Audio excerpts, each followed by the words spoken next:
안녕하세요. 미국 유학고스TV 시청자 여러분들. 자, 제가 지금 여행 중인 관계로 소음이 좀 많음을 양해 부탁드립니다. 자, 오늘도 멤버분께서 댓글로 질문을 남겨주셔서 응답해 보도록 하겠습니다. 자, 읽어볼게요. 먼저 질문을.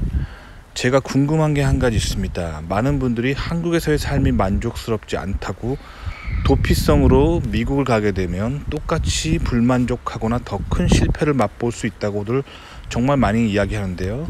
이게 도무지 어떤 말인지 감이 안 잡힙니다. 자, 여기서 컷 해볼게요.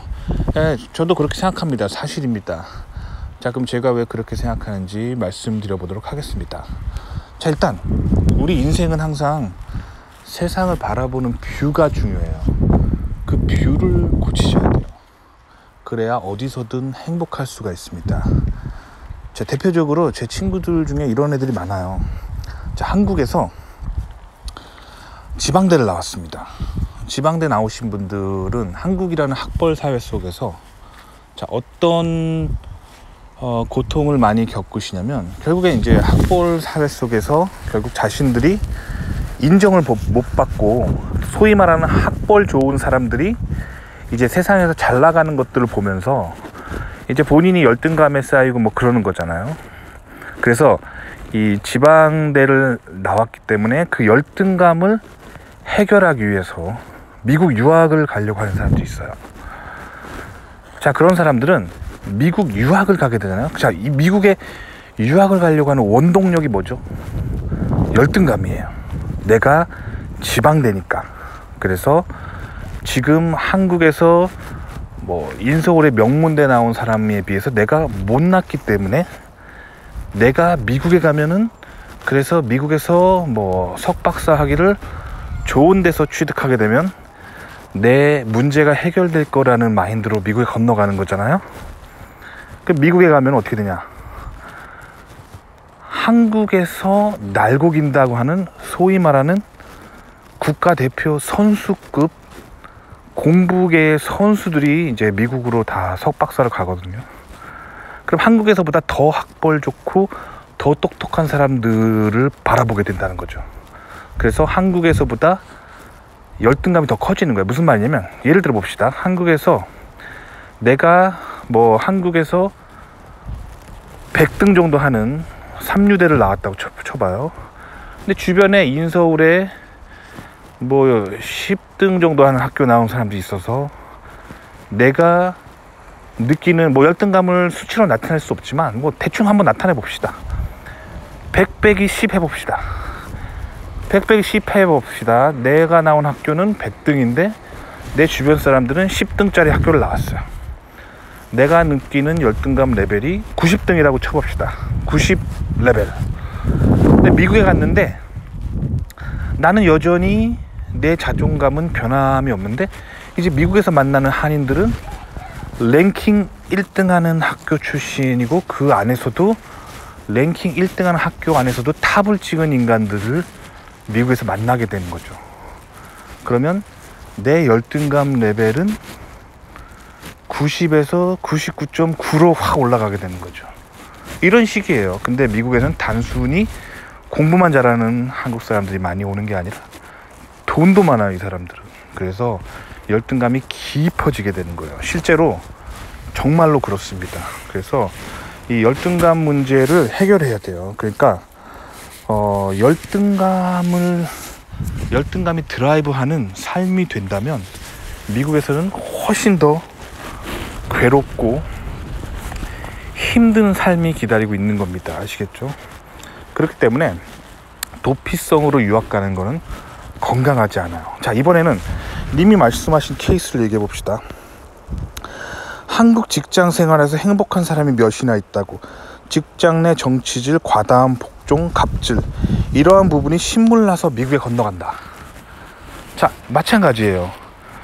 자, 한국에서 왜 직장 내에서 갑질이 있고 왜 직장 내에서 상명하복이 있을까요? 그 원인을 깨달아야 돼요. 그 원인은 뭐냐면 먹고 살라 그러는 거예요. 자, 그럼 인간은 왜 도대체 먹고 살라고 남을 괴롭힐까요? 그 원인을 깨달아야 돼요. 자, 인간은 먹고 살기 위해서 남을 괴롭히는데 그 근본 원인은 뭐냐면 이 세상에 내가 뭔가 열심히 해서 돈을 벌고 내가 뭔가를 쟁취해야 된다는 생각을 가지고 있기 때문이에요. 즉 인간이 고통받는 근본 원인은 하나님을 믿지 않기 때문입니다. 즉 무신론에 빠졌기 때문에 인간은 괴롭고 고통을 받는 겁니다. 자, 교회에 다닌다고 하는 사람들 중에서도 믿음이 약한 사람들이 되게 많아요. 입으로는 하나님을 믿는다 이렇게 말하지만 교회에서 예배드리고 다시 세상으로 돌아가서 월화수목금토 살면서 하나님을 잊어버린 채 내 먹고 살기 위해서 다른 사람과 경쟁하고 내 먹고 살기 위해서 남을 괴롭히고 뭐 그렇게 되는 거죠. 하나님 안 믿는 사람들, 무신론자들은 더 하겠죠. 왜냐하면 신은 없다라는 생각 자체가 결국엔 내가 죽도록 고생해야지만 뭔가 얻는 거고, 결국 그 끝판왕은 남이 뭔가 좋은 걸 가져가지 못하도록 막 갑질하고 막 괴롭혀서 내가 더 따먹으려고 하는 그런 세상이잖아요. 그렇죠? 결국 그런 생각들 때문에 우리 삶이 힘든 거예요. 아시겠죠? 자, 근데 그런 사람이 그렇게 살고 있는 사람이기 때문에 세상이 그렇게 보이는 겁니다. 자, 그런 사람이 미국에 건너가잖아요. 그러면 본인보다 더 잘난 사람들에게 둘러싸입니다. 그래서 뭐 미국 가면은 이제 한국어가 모국어 아니죠. 영어를 잘하는 미국인들과 만나게 되고, 또 근데 미국에는 미국 사람들만 있는 게 아니에요. 한국보다 더 못 사는 후진국에서 온 후진 국민들이 미국에 이민와 살고 있어요. 자, 그런 사람들은 한국인들보다 직장 내 정치질, 직장 내 과다한 복종, 직장 내 갑질이 더 심하고 더 디스토피아를 만들고 그렇게 직장 생활에 하면서 살고 있는 사람들이 있어요. 그렇기 때문에 뭔가 내가 지금 직장에서 힘들다는 이유만으로 미국에 가면 한국에서 님들이 만나는 그 직장에서의 그런 소위 말하는 굉장히 짜증나는 인간들, 그런 인간들보다 더 짜증나는 인간들을 만날 수 있다는 거죠. 자, 그럼 미국에는 어떤 식으로 가야 되냐? 그래서 본인이 뭔가 불평불만 때문에 가는 것이 아니라 내가 미국에서 무엇인가 더 큰 꿈을 가지고 있기 때문에 가는 것이 바람직합니다. 뭐 예를 들어 볼게요. 내가 미국에 가려고 하는 근본 원인이 내가 지금 다니고 있는 직장 상사가 짜증나서 가는 것이 아니라 미국에 가서 더 큰 무대에서 더 큰 꿈을 가지고 더 위대한 일들을 하기 위해서, 그런 인생의 더 큰 그런 비전이라고 하죠. 인생의 더 큰 비전을 발견해서 내가 미국에 가야 된다면 그건 건강하게 미국에 건너가는 겁니다. 그런 사람은 미국이란 땅에서 더 큰 비전을 발견했기 때문에 미국 삶에서 굉장히 긍정적인 것들을 바라보면서 인생이 크게 이제 상승하는 것을 바라볼 수 있게 됩니다. 반면에 이제 미국에 가는 근본 원인이 내가 지금 직장 상사가 짜증나서라. 그러면 미국 가잖아요. 한국이면은 사실 전 세계 그래도 10위권 정도 하는 잘 사는 나라입니다. 그런데 이제 한국 사람들은 당연히 미국 내국인들이, 미국에서 나고자 하는 내국인들이 더 널널하고 부하 직원들을 이제 좀 잘해주겠죠. 근데 미국에는 그런 사람만 있는 게 아니라 후진국에서 온, 한국보다 더 후진국에서 온 사람들이 있는데, 이 사람들은 미국 직장에서 상사를 만나면 더 힘들게 해요. 한국 상사보다 더 힘들게 합니다. 아시겠죠? 그러니까 그런 직장 상사가 짜증난다는 이유만으로 미국에 건너가면, 그런 세계 속에서 세계관으로 미국 건너가면 더 짜증나는 사람들을 만나게 된다는 거죠. 아시겠죠? 그러니까 미국에 건너가려고 하는 그 동기가 중요한 거야. 동기, 아시겠죠? 학벌도 마찬가지입니다. 내가 지방대 나와서 내가 100위권 밖에 있는 이런 삼류대를 나왔기 때문에 열등감을 느껴서 미국에 건너간다면 한국에서보다 더 똑똑한 사람들과 마주치면서 열등감이 더 깊어진다는 거죠. 그러니까 미국에 가려고 하는 원인은 내가 열등감 때문에 미국 가는 것이 아니라 내가 미국에서 더 위대한 공부를 하고 더 큰 목표를 가지고 더 큰 연구 조직에서 더 훌륭한 사람들과 연구하기 위해서 간다면 그 사람의 미국 유학에는 후회가 없는 거예요. 아시겠죠? 그러니까 미국에 건너가려고 하는 이유가 네거티브한 이유 때문에 건너간다면 다시 생각해 보셔야 돼요. 이해 가셨나요? 그렇기 때문에 이 인생의 방향성이 되게 중요한 겁니다. 인생의 방향성. 아시겠죠? 자, 그래서 님이 진정으로 미국에서 그 미국 생활에 진정으로 행복을 느끼려면 본인이 미국에 왜 건너가려고 하는지 그 근본 원인을 다시 한번 잘 체크해 보셔야 돼요. 이 부분이 확실히 되지 않는 사람들은 미국에서 굉장히 불행한 삶을 살게 되어 있습니다. 아시겠죠? 그 한국 사람들이 그래서 전반적으로 미국에서 되게 불행하게 살아요. 왜 그러냐면 미국에 건너가려고 하는 이유가 자신의 현실을 도피하려고 하기 때문입니다. 아시겠죠? 그렇기 때문에 그 미국에 건너가면 더 큰 고통이 기다리고 있는 거예요. 아시겠죠? 자, 마지막으로 제 친구 얘기 또 하나 해드리겠습니다. 제 친구 중에 친구라기보다는 그냥 아는 여성분인데 한국에서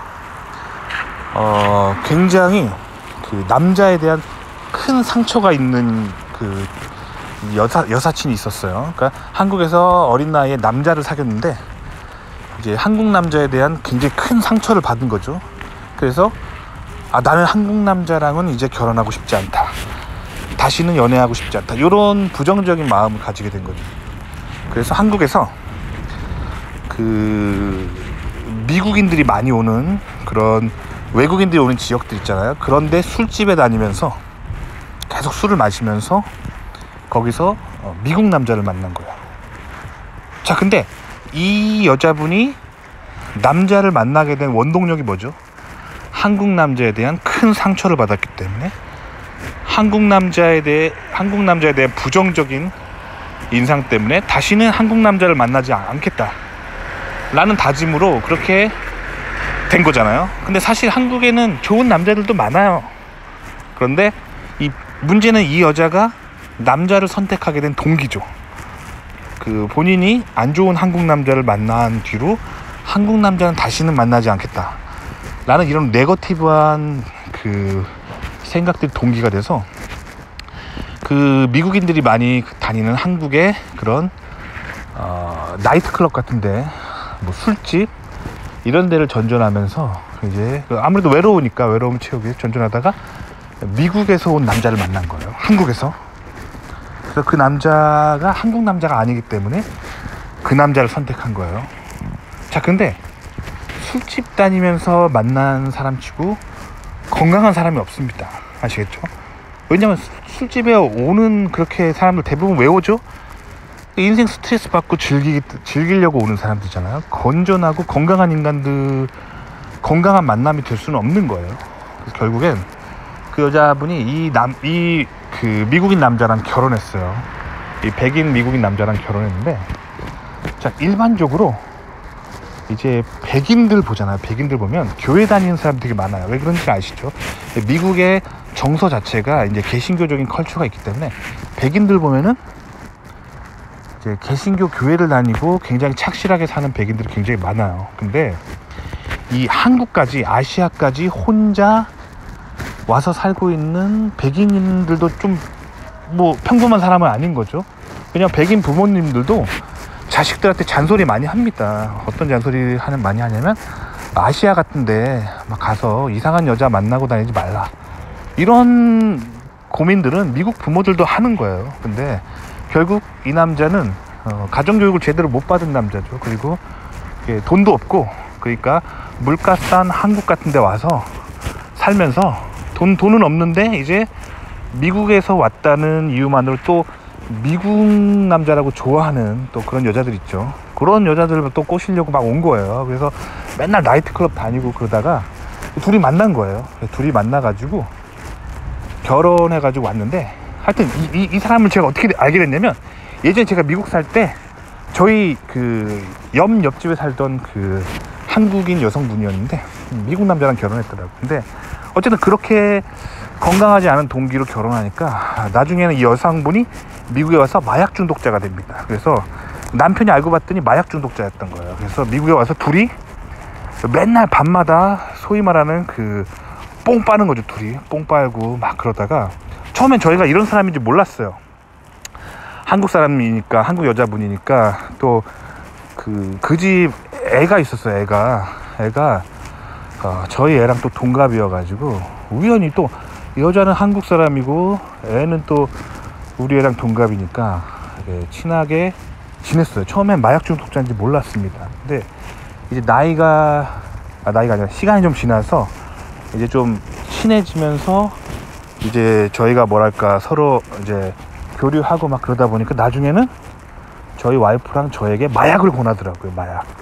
그래가지고 그 이후로 저희가 사실 그 관계를 끊어버렸습니다. 그러니까 미국은 이 자유가 굉장히 많이 주어진 동네라서 그 미국에서 자유라는 게 자유의 의미를 잘 알아보셔야 돼요. 그러니까 남이 내가 뭘 하든 이렇게 터치하지 않고 굉장히 한국보다 자유로운 분위기가 있어요. 그렇기 때문에 미국에서는 그 자유를 넘어서서 도가 지나친 방종으로 치닫는 사람들이 있습니다. 그래서 마약 중독이 대표적인 예죠. 한국 같으면은 뭔가 이게 좀 이상한 행동하면 동네 사람들이 뭐라 하고 막 주변에 뭐라 하는 사람이 있잖아요. 근데 미국은 아무도 남의 삶에 터치하지 않기 때문에 한번 마약 중독 이런 거에 한번 빠지면은 밑도 끝도 없이 나락으로 떨어집니다. 그래서 결국 어떻게 됐냐, 그 여성분은 마약 중독자랑 결혼해서 마약 중독의 삶으로 이제 가는 거죠. 마약 중독자는 결국 끝이 어떠냐면, 결말은 어떠냐면 마약 중독의 결말은 죽음입니다. 왜냐면 처음에는 아주 조금의 마약을 하겠죠. 하다 보면은 너무 좋으니까 양을 늘리다 하다가 결국 마약 중독자는 심장마비로 이제 젊은 나이에 대부분 요절을 하는 삶을 살게 되어 있습니다. 그러니까 그 여성분이 그렇게까지 된 거는 결국엔 네거티브한 필링을 바탕으로 네거티브한 원동력으로 미국 가려고 결정했기 때문이에요. 그러니까 처음에 그 남자를 잘못 만나서, 한국 남자 뭐 많은 한국 남자들이 있지만 좋은 남자도 있고 나쁜 남자도 있어요. 근데 처음에 본인이 그렇게 나쁜 한국 남자를 만나서 상처를 받았다면 이제 그 상처들을 좀 치유받고, 그리고 이제는 건강하고 멋지고 훌륭한 인격을 가진 남성이 어떤 사람인지를 깨달은 후에 이제 그런 사람을 만나기 위해서 본인이 노력했었어야죠. 즉 긍정적인 어떤 원동력이 동기가 돼서 미국에 건너갔어야 하는데, 이 여성분은 부정적인 원동력이 동기가 돼서 미국에 건너갔기 때문에 그 마지막이 굉장히 참담했어요. 그래서 어쨌든 저는 이제 마약 중독자 부부랑 어울릴 수는 없는 거죠. 그리고 그들의 이제 자식이 있었지만 저희 자식과 어울리고 싶지는 않은 거예요. 영향받게 하고 싶지 않은 거예요. 그래서 저도 관계를 끊었습니다. 아시겠죠? 그러니까 이런 것들을 저는 케이스 굉장히 많아요. 사실 제가 지금 짧은 영상이라서 뭐 한 3가지 케이스만 얘기해 드렸지만 사실 너무 많아요. 그러니까 부정적인 어떤 케이스가 원동력이 돼서 미국에 건너가시면 절대 안 됩니다. 본인의 마음을 돌아보시고 긍정적인 거야. 미국에 가고 싶다면 내가 더 공부를 하고 싶고 뭔가 깊이 연구하고 싶고 미국이라는 큰 어떤 사회에서 어떤 더 큰 어떤 인생의 큰 비전을 발견해서 간다면 긍정적인 건 괜찮습니다. 근데 부정적인 이유로 부정적인 감정을 가지고 인생의 어떤 선택을 하게 되면 반드시 인생에 큰 어두움이 찾아옵니다. 아시겠죠? 도움이 되셨기 바랍니다.